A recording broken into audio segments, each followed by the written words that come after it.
Yeah, how you doing today? I'm doing good. I can't complain. Yeah, I want to wish you a happy birthday. I didn't know your birthday was a couple days ago. Oh, it's all good. I appreciate it. Yeah, I wanted to talk to you because I hadn't, spoke to you since some of these bouts had taken place. Mm-hmm. I saw your part on Rodriguez on Bam for good, man. That dude, he couldn't stop Bam's forward aggression, and as the fight kept on, Bam was gaining momentum, and he was hurting him constantly. And that fight, man, it was going to end in a TKO or a KO because Bam was on him too tough. He made easy work of that guy. Yeah, I was really impressed. And what was odd is normally he's more poetic with how he get in and out. Like normally, but what he showed me, what he really showed me just then is that he got dog in him. Where it's like, man, look, it don't matter if I don't have to be as evasive on this guy. And his corner got to the point where his corner was like, man, yeah, I mean, you doing your thing, but don't get lazy on defense. You know what I'm saying? I don't want you. He's like, I want you to look good. They wanted him to look even better, and that's kind of like what you want to hear because those are the type of fights to where that's all Sonny had at one point was a wild, crazy shot. Or if Bam, he did it at the end of one part where he started taunting him. I'm like, man, don't do that. But Robert Garcia kept it calm, and what Bam showed me is that when he feel like, look, you can't do nothing with me, he can walk you down and get you out of there. If you look, with all due respect to Sonny, that's why when I did my thumbnail to be respectful, I would have showed him getting, getting done, or in a weird position. But when he got hit to the body, and then it was an overhand. It was either like, you can call it either a variation of a hook or of an overhand left. And when he went down, he could not stop himself from falling on his face. Like he could, because the body signal, he hit him to the body, so that signal had already started traveling up to the mind. Then he came down with a chopping overhand left or a hook variation, and boom, he couldn't even stop himself from hitting the canvas. And I'm like, that's what you want to see, where you can see where, all right, he was figuring them out. His punches was taking its toll. And then you can see where we were just like, man, look, man, like what I normally do, I ain't gonna do. I ain't gotta do all that. I'm gonna walk this man down and I'm gonna get him out of there. He showed a viciousness. And that's what I like about it. You know what I'm saying? Yeah, it was really impressive performance. Definitely was impressive performance. Yeah. Which other one? What do you think about Colbert getting knocked out? I felt funny about Colbert, man. I think Colbert,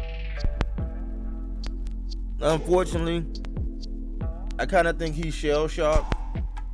And the whole time, it was like, man, I saw it, because we saw it. We scored that last fight.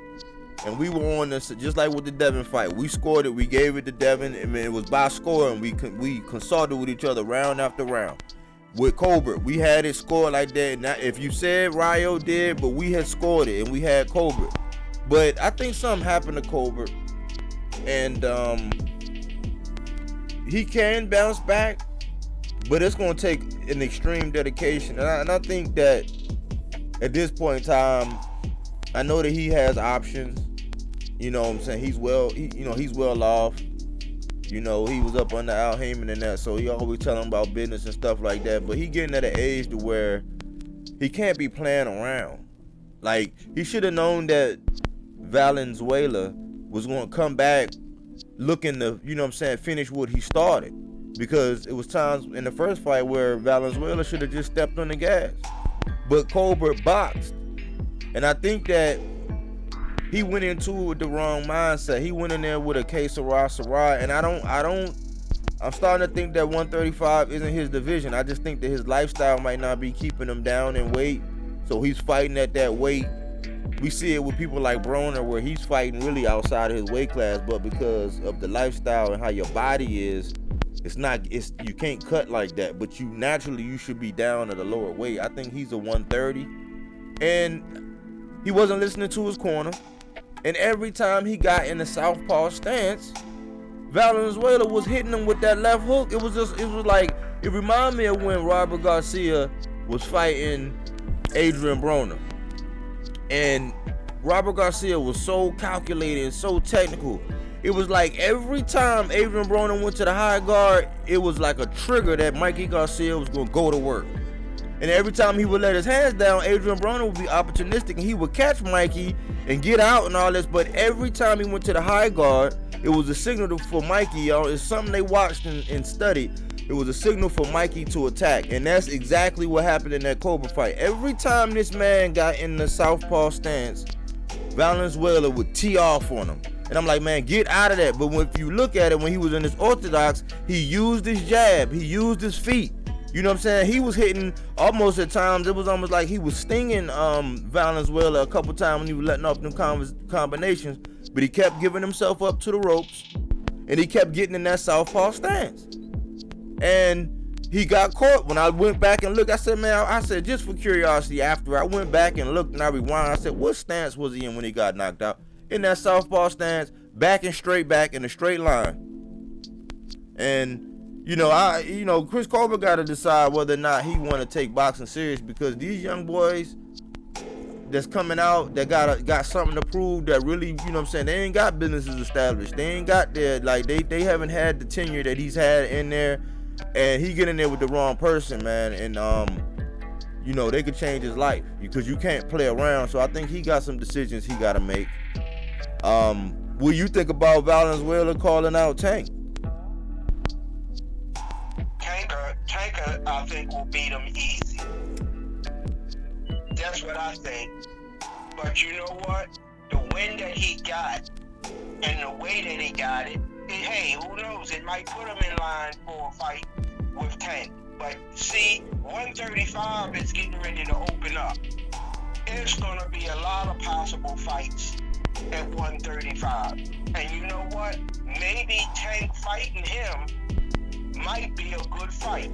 And the reason why I'm going to say this is that the other contenders at 135, okay, they're going to be vying for an open title shot, okay?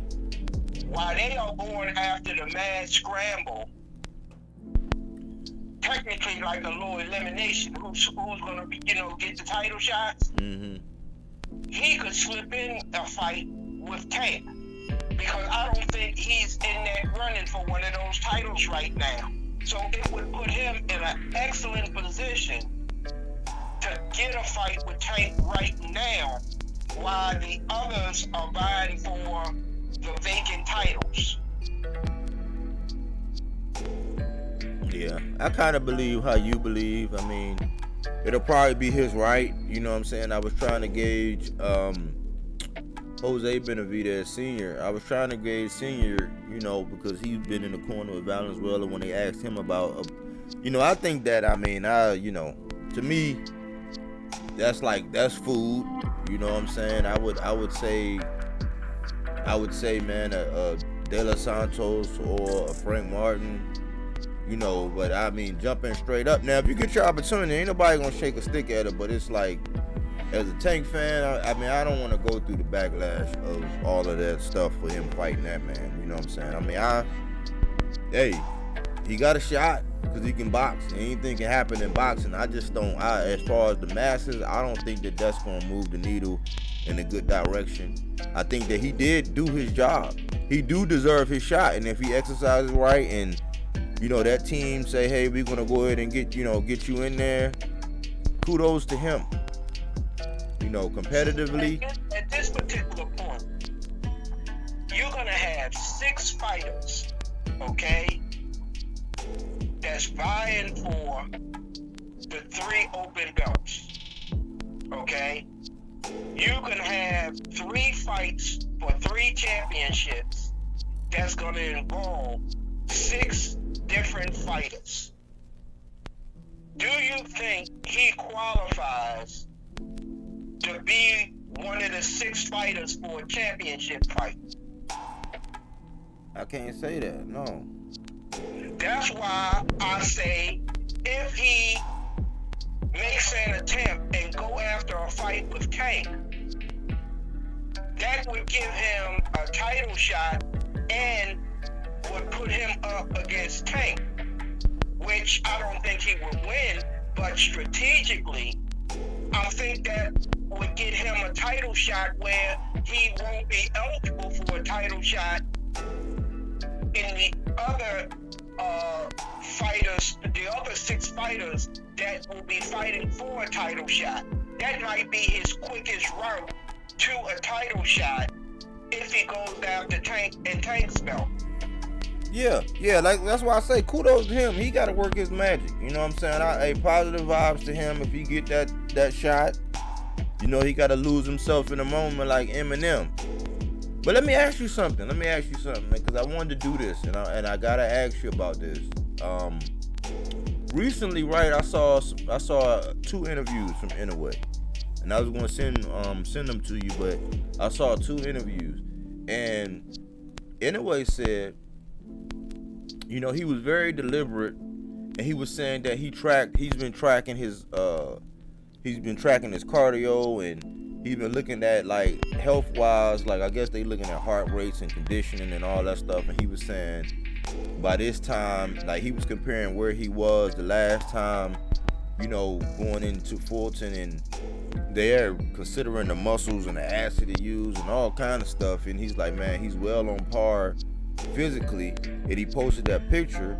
But when they was asking him about Tapales, he said that his biggest strength and what he's going to have to use most is his mind in this fight.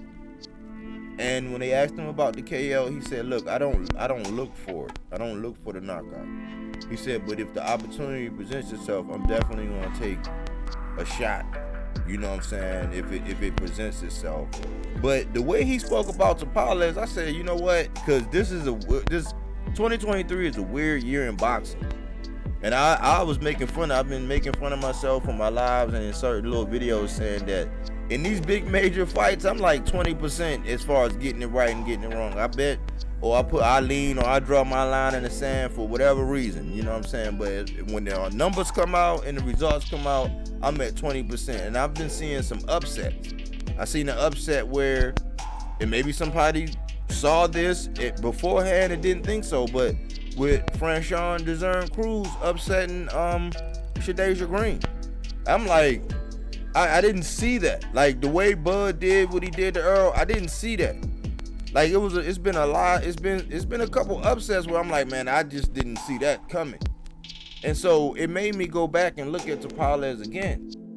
And so I started looking at his fight because I was, remember the last time we talked about Inoue, we had talked about, I was saying, well, did Tapales show me anything? Well, I was looking at I was mainly looking at that MJ fight that he had. And in that fight, looking at MJ again, I think it was either this past weekend or the weekend before, looking at him, it made me say, oh, okay, cool. Because I had already seen MJ fight a couple fights. I seen like 3 or 4 of his fights. But when I went back and looked at Tapales, what I can say is I see why Inoue is saying what he's saying, because Tapales is he's not totally awkward. But what he does have is he's real stocky, for one. Which I think, he might be able to take it to the body a little bit better than what I thought. But he's a little stocky. But one of his biggest moves is he's a good counter puncher. He has he can hit you with any punch any angle, any punch. He can punch from different angles. It might not look technical, but he's rehearsed this to where he got certain combinations and counters that he used to where that glove can get from one end to your face or to your body, like that. He can get there in time. He can land. And he's a great counter puncher. So you don't know which angle it's coming from. And it's not, I wouldn't say it's concussive power, but if he gets in his rhythm and he starts connecting, he can present a lot of trouble. Because I had to go back and look at him against a couple other. I looked at 3 or 4 of his fights. Whatever I could find, I was just looking at him and seeing, okay, well, what is Inoue? Why is he going in so cautious? And I love the mindset, man, because he's saying, look, I'm taking it one step at a time, and I'm not underestimating this guy. Should I be victorious? I'm going to talk about the next fight after that, but I got to have my eyes set on him, and I know that my mind, my approach, my mental is what's going to help me beat this guy. Yeah, Inoue is approaching the fight the way, you know, you should technically approach a fight. Not getting too overconfident, not looking too far ahead, but focusing in on your opponent and coming up with a strategy that will be conducive to defeating the man that's in front of you. So everything that he's saying is how you want to prepare your champion coming into a fight. You know, and after all, this is going to be, you know, another championship fight where, you know, if he's able to win this, then he will have unified another division. You know, so he's coming to the fight correctly, and with all the attributes and skill sets that Inoue has, him saying that he's going to take his time, he's going to see what happens, because see, Inoue has so many weapons. So to come into the fight thinking the way that he thinks, that's allowing him to use all the tools in his arsenal, okay? Instead of just limiting himself to just say, well, I'm going to come in, I'm just going to pressure this guy, and I'm going to knock him out, okay? Coming into the fight being cautious, looking, watching, you're using all of your tools. And then when you figure what tool is going to work for you, then you initiate the plan. So everything that you have told me that he said is the way I think you bring your fighter into this fight, especially one that's got all the tools that Inoue has. You don't have to rush. You don't have to try to finish the job too early. Just see what's working and then just utilize it to the point where his aggression now is very detrimental on his opponent. So I think everything that he said is just the way you want to bring him into this fight. Yeah, and then overall, when I was looking at it, I said, man, well, am I sleeping on Tapales? And I was, you know, really analyzing. I said, well, in my opinion, from what I know, we've been trying to figure out how to beat Inoue. Like, if you could put together a strategy or something, what would you do? What would you be saying if you was one of these guys in the corner? And I said, well, for one, I think this is going to take a fighter that's offensively gifted. I think that if he was going to go into a fight against somebody that was more defensive or more offensive, I think you have to be more offensive, because you're not more than likely, you're not more accurate than him. So if it comes down to points, he's going to be able to outpoint you if it comes down to it. So you have to be more offensively gifted. You got to be defensively responsible, but I think you got to be offensively gifted, because just like that cliche that they say, where if you don't have anything that's going to keep him off of you, you're in for a long or a very, very, very short night. And I think that Tapales has some of the attributes to be able to, at least, he has the mindset from how I'm saying, like how he's talking, but then looking at him and what he does, he has some of the attributes that could make this fight interesting. You know what I'm saying? I can see Inoue, now I can look at it and see Inoue figuring him out. And it might be that kind of moment like he had with Fulton, when he just reacted and said, all right, look, and he did what he needed to do. But I think it might be a longer filling out round. You know what I'm saying? It might be not round, but it might be a longer filling out period of time. And then once Inoue figure out, okay, cool, I done seen all the different looks, I done reacted, I done seen where he's at when it is, and he get done processing all of that, then he probably gonna go to work. But I'm more interested in it. You know what I'm saying? I'm more interested in it. I'm kind of glad that I've been keeping abreast of the interviews and the clips, and, you know what I'm saying, trying to get as much information as I can, because to get up at that time in the morning, you know what I'm saying? That's one thing. But now it's like, okay, it might not be, we might not be getting up to go right back to sleep. You know what I'm saying? He might be able to make it interesting. You know what I'm saying? I still stand by my pick, and I still stand by how my method of victory. But I think this fight is more interesting now, and I know a little bit more. Yeah, well, you know, one thing about it, see, you doing your homework. You know, you're really looking at this and you analyzing this fight, and you're not getting going into this fight just with blinders on, saying, well, Inoue has destroyed everybody else. He's gonna take. You know, you actually doing a little bit of homework. So for you and the position that you take in boxing, what you're doing, that's a good thing. You know, you analyzing all aspects of the fight, and you giving this guy a viable chance if in fact he's able to do certain things. Okay, if he's able to do certain things, then he can make this an interesting bout. You know, and not saying that, you know, he will come away as a winner, but putting up the type of fight and the resistance that it takes to go all the way with Inoue, because see, he could actually lose this fight and then gain a step in his career, because if he puts up the type of performance like, you know, Donan put up against Inoue in fight number 1, he will come away definitely as a viable fighter, and who knows, he could possibly still get a rematch if the fight is close enough. Yeah, I think what I can say about this guy is he's not coming to lay down. You're not gonna see, this is not gonna be like Paul Butler, and I think that this guy's gonna be a little bit, now it could work to his detriment, but I think he's gonna be way more aggressive, because I think Stephen Fulton, he was a more defensive fighter. So I think naturally this guy's more aggressive. You know what I'm saying? He's more willing to let his hands go, which, you know, if you get caught slipping, you know what I'm saying, it could be over, but you increase your chances. You know what I'm saying? The more shots you take, you know what I'm saying, the more, you know. So I think that in that vein, he's not coming to lay down. So it's kind of interesting, you know what I'm saying? It's kind of interesting for me now. So I'm like, okay, and if he put up, like you said, if he put up a good enough resistance, or, you know, shock the world, shoot, the world is his oyster.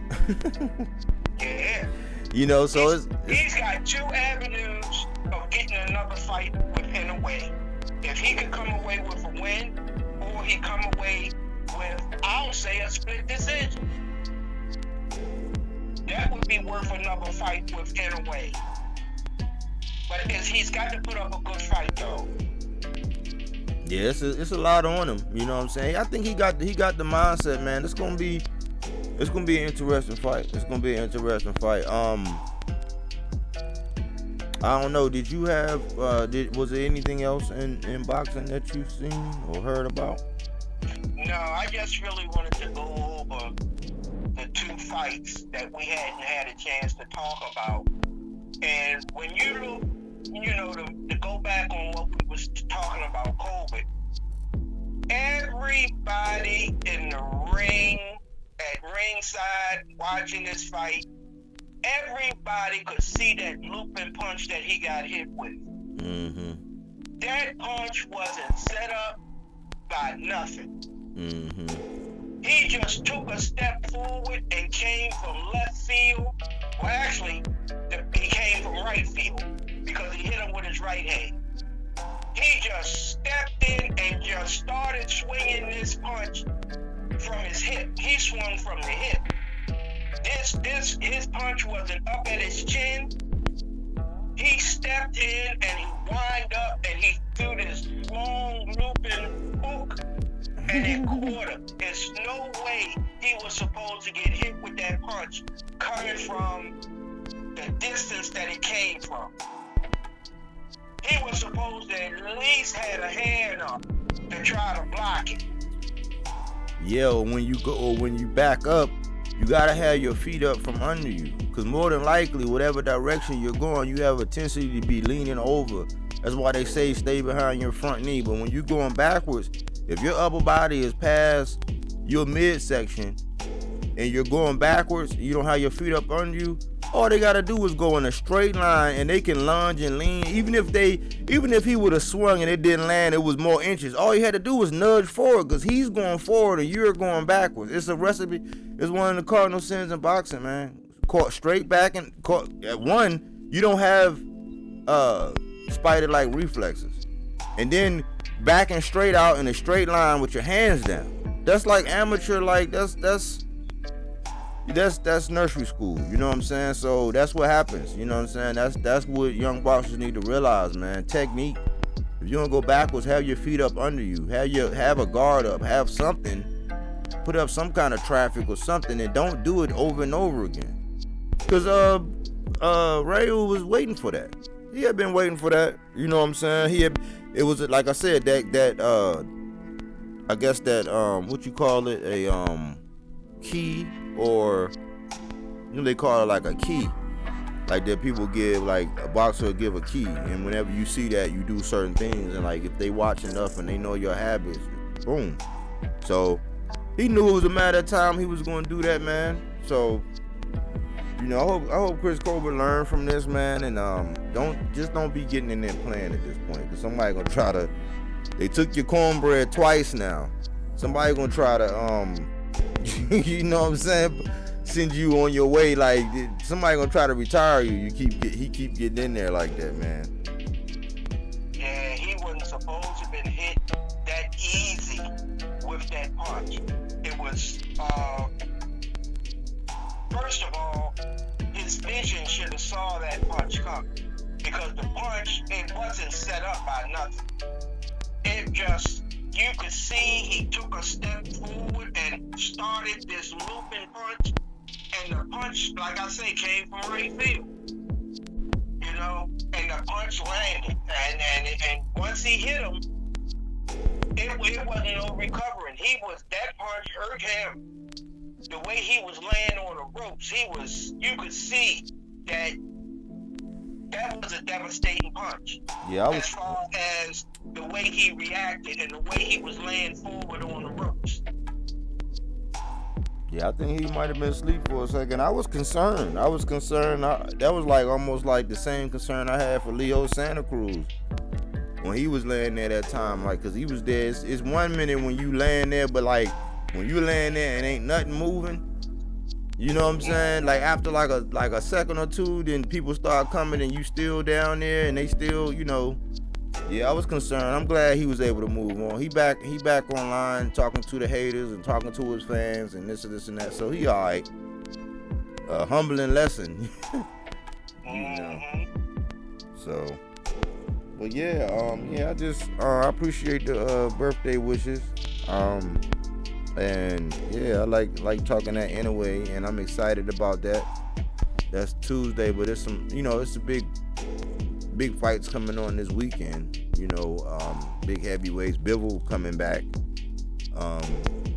But Wilder fighting, Anthony Joshua fighting, all of them big. They call it the day of reckoning, and everybody else, I let a lot of people that's in that lane cover it. So I've been, you know, waiting and watching. So if you want to look into that, that's what's coming up this weekend. Yeah, that Joshua fight, believe me, that's long overdue. We've been waiting to see them two in the ring for the longest time. One party saying they want it next. One party saying, well, the other party don't sound interested. I just tune in and listen to other people when it comes to that, because that can get a little messy. You know what I'm saying? I just want to see them two fight, and you know, they both gotta do their thing, because they're not standing across from any chumps in this one. You know, they not. Joseph Parker for Wilder is a challenge. Everybody keeps saying that right hand. I keep saying, well, you gotta think, man. Wilder has out of 2 years of boxing, Wilder fought one round. I mean, Yeah, it's different, and everybody say this. You know, we seen what happened with Earl. We seen what happened with Stephen Fulton. We seen what happened with Jermell Charlo. Maul Charlo did okay, even though he was fighting up against Jose Benavidez. But inactivity is a killer. Like, you can have all that, whatever. I think Parker says that he's aware of the right hand, and Fury told him watch out for the right hand. Now, if that right hand get through, we already know what's going on. But I'm looking at it like, man, Wilder had 1 round in the last 2 years. And he ain't no spring chicken. So I think Wilder gonna be, he sound like he amped. He calling himself Dr. Sleep. So he's saying that Joseph Parker better have his pillow. AJ, he's fighting Otto Wallin, who gave Fury, a lot of people was gonna say that Otto Wallin actually would have beat Fury. Or they should have stopped that fight when he cut Fury up like that. But Otto Wallin can box. It's a big, big stage, and they know, both of them guys, Joseph Parker and Otto Wallin, knows that everybody want to see Wilder and AJ fight next, or they want to get it on, and they can upset the apple cart. So it's some interesting factors in it. You know, I don't have any dogs in those races or anything. You know what I'm saying? I'm just gonna be a spectator on that one. But I want to see Bivol though. I'm glad Bivol's coming back, and Bivol says that he has his eyes set on Beterbiev. You know what I'm saying? I think both of them have like basically that have like an unspoken agreement that, you know, they want to see each other. So that's what's going on this weekend. All right, yeah, I just wanted to touch base with you and talk about, you know, the fights that had taken place, because, you know, we didn't get a chance to, you know, talk about the way we're doing right now. And I know you was really elated with Rodriguez winning, because he's definitely one of your up and coming fighters to watch, you know. Yeah, I got a new sub off that alone. They said great recap. I'm like, I had to do the recap because some stuff had happened and I didn't get to do my preface. But I said, at least let me do the recap. And yeah, I'm excited for Bam and what he got, man. That's a dangerous little dude, man. And maybe you'll start watching him a little bit more, looking out for him. You know what I'm saying? Because the dude is nice. You didn't even see in that fight. You didn't even see his foot, like his real footwork. I mean, I know you've seen it before, but he just showed me something like, man, this is a dangerous little dude. It's a dangerous little dude. But yeah. But anyways, I'll let you enjoy your evening. Good talking that boxing talk with you. You know what I'm saying? I hope you enjoy the rest of your evening. Pleasure talking to you, Mr. Pittman. Yes, sir. You take care, and we'll do this again. All right, then. All right. Peace. Well, that was my old head K talking that boxing talk, man. He's excited about Jesse Bam Rodriguez. You know what I'm saying? We got a little bit of Inoue talk in there. Some Tapales talk, and you know, a lesson for Chris Colbert. You know what I'm saying? If that L was what it should be, a lesson, then maybe he can bounce back. I don't know. I'd like to get your thoughts on our conversations. You know what I'm saying? Let's talk a little bit of Inoue and Tapales. What do you think? How you feel about Chris Colbert at this point in time in his career, coming off the loss? I mean, it's only a loss. I mean, Manny Pacquiao got dropped. I mean, are you a fan of Sonny now? I'm a fan. I mean, I've been kind of like Sonny's style, but the way he handled everything and the sport he is, and you know, his charisma and everything, man, I rock with Sonny, man. That wasn't a real loss for him. You know what I'm saying? That was just a step back. You know what I'm saying? A setback, because Bam is a bad man. Anyways, thanks for tuning in here at BodyWorkBoxing. Well, we don't take things for face value. We do that body work.